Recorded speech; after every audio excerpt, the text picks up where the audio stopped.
গত 2 মাস ধরে একটা ছবি দেখে এসেছি আমরা বারংবার। তৃণমূল নেতাদের ওপর ডিম হামলা হয়েছে এবং স্বাভাবিকভাবে এই ডিম বৃষ্টিতে সরগরম রাজ্য রাজনীতি। এবার ডিম থেরাপি বিজেপি নেতা বরুণ বিশ্বাসের ওপর। নিউ টাউন এলাকার ঘটনা। অভিযোগ, ইস্টার্ন হাই নামক একটি বহুতলে দীর্ঘদিন ধরে এক বৃদ্ধার ফ্ল্যাট দখল করে রেখেছেন বরুণ বিশ্বাস নামে বিজেপি নেতা। পুলিশ তাকে থানায় নিয়ে আসার সময় ডিম ছড়ে উত্তেজিত জনতা। সেই সময় চোর চোর স্লোগান দেয় বিজেপি নেতাকে ঘিরে। ডিম থেরাপির পাশাপাশি বিজেপি নেতাকে চর ঘুষি মারা হয় বলে অভিযোগ। গত কয়েকদিন ধরেই রাজ্যের নানা প্রান্তে তৃণমূল কংগ্রেস নেতাদের লক্ষ্য করে ডিম ছোড়া হয়েছে। ডিম থেরাপির পাশাপাশি তাদের ঘিরে চোর চোর স্লোগানও দেওয়া হয়েছে। আর বৃহস্পতিবার রাতে ডিম থেরাপি দেওয়া হয়েছে এক বিজেপি নেতাকে। রাজ্যে বোধহয় এই প্রথম কোনো বিজেপি নেতাকে ডিম ছুঁড়ে মারার ঘটনা ঘটলো। সেই ছবি আপনারা দেখতে পাচ্ছেন। রীতিমতন বিজেপি নেতার সঙ্গে পুলিশের আধিকারিকদের একেবারে তর্কাতর্কিতে পরিণত হয় এবং স্বাভাবিকভাবে পুলিশের আধিকারিকরা বরুণ বিশ্বাসকে নিয়ে চলে যেতে চান, কিন্তু বরুণ বিশ্বাস প্রথমে যেতে তিনি রাজি হননি। কিন্তু তার বিরুদ্ধে ফ্ল্যাট দখল করে রাখার অভিযোগ রয়েছে। আমরা বারংবার দেখেছি গত 2 মাস ধরে যে তৃণমূল নেতাদের ওপর ডিম বৃষ্টি হয়েছে এবং স্বাভাবিকভাবেই জানি উত্তপ্ত হয়েছে রাজ্য রাজনীতি। এবার বিজেপি নেতার ওপর ডিম থেরাপি।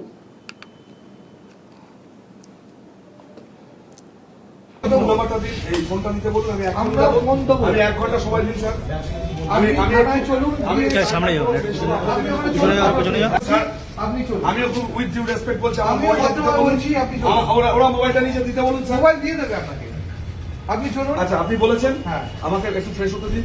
আপনি ওখান থেকে হয়ে আসবেন, 1 ঘন্টার মধ্যে আমি পৌঁছে যাবো। আমি আপনাকে নিয়ে যাবো। আমাকে একটা আমি কোথায় না করেছি স্যার? চলুন, আমাকে শুধু একটা আমাকে আমার ফোনটা দিতে বলুন স্যার। আমাকে আমার ফোনটা দিতে বলুন স্যার। আপনি সময় না দিলে আমি যাবো না, আপনি জোর করে নিয়ে যান।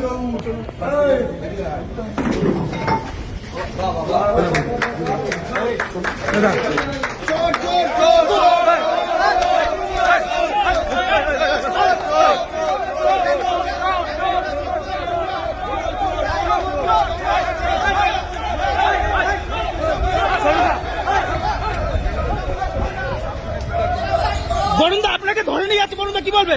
আমি কিছু বলবো না, সাবজুডিস ম্যাটার। বরুণদা বরুণদা কেন তুলছে? বরুণদা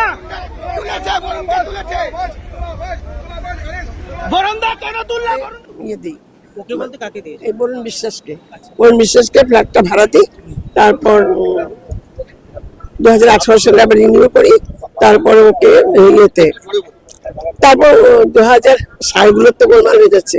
মোট কথা 2 বছরের মাথায় ওকে আমি করি, মানে বাড়িটা ছেড়ে দিতে বলি। ঠিক এগ্রিমেন্ট অনুযায়ী 2 মাস আগে করার কথা, আমি 2.5 মাস আগে ওকে নোটিশ দিয়েছিলাম যে তুমি ছেড়ে দাও। তখন বললো আমার মিসেস প্রেগনেন্ট। আচ্ছা, প্রেগনেন্ট হলে পরে কি হয়? ওয়ার্ল্ড হেলথ অর্গানাইজেশন থেকে 6 মাস অ্যালাউ করে। ও বলে আমাকে 5 বছর সময় দিতে হবে। তারপরে আমি না, সেটা আমি পারবো না। তারপরে আমি আর পরে ভাড়া পাঠিয়েছিল, মানে ওটাকে 2 বার পাঠিয়েছিল আমাকে। আমি যেহেতু এগ্রিমেন্ট নেই তাই ভাড়া নিইনি টাকা। তারপরে বললো আমি কোন রেন্ট কন্ট্রোল বা হায়ার অথরিটি থেকে ভাড়া দেবো, তাও কিছু কোনো নেই। তারপর মোট কথা 2019 মার্চ থেকে আজ পর্যন্ত 18,000 টাকা করে, প্রায় 16 লাখ টাকার মতো ভাড়া বাকি। এই আর কি। তারপরে আমি যাই, মানে সোসাইটিকে জানাই। সোসাইটি বোধহয় বলেছিল ঘরটা ছেড়ে দাও, আমরা অন্য একটা ভাড়া দেখে দিচ্ছি, আমাকে সোসাইটি যা বলেছে। তারপর ও বলেছে না আমি ছাড়বো না। তারপরে আমি থানাতেও জানিয়েছিলাম, তখন থানায় কিছু স্টেপ নেয়নি। তারপর আমি গিয়েছিলাম, তখন এই বিধাননগর পৌরসভাতে আমার বাড়ির কাছেই বাড়ি। একজন বললো, তখন তাপস চ্যাটার্জি ডেপুটি মেয়র ছিলেন, তাকে বললে জানাতে বললো। আমি তাকে জানালাম, উনি তখন এখানকার এমএলএ ছিলেন, তখন তাকে জানিয়েছিলাম। তখন তিনি বলেছিলেন করে দেবেন, কিন্তু শেষ পর্যন্ত কিছু হয়নি। হয়নি। তারপর কেন হয়নি কি বৃত্তান্ত আমি বলতে পারবো না। তারপর বাধ্য হয়ে আমি 2020 সালের ডিসেম্বর মাসে আমি কোর্টে যাই। কিন্তু আজকে 7 বছর ধরে কোর্টে দিনের পর দিন চলছে।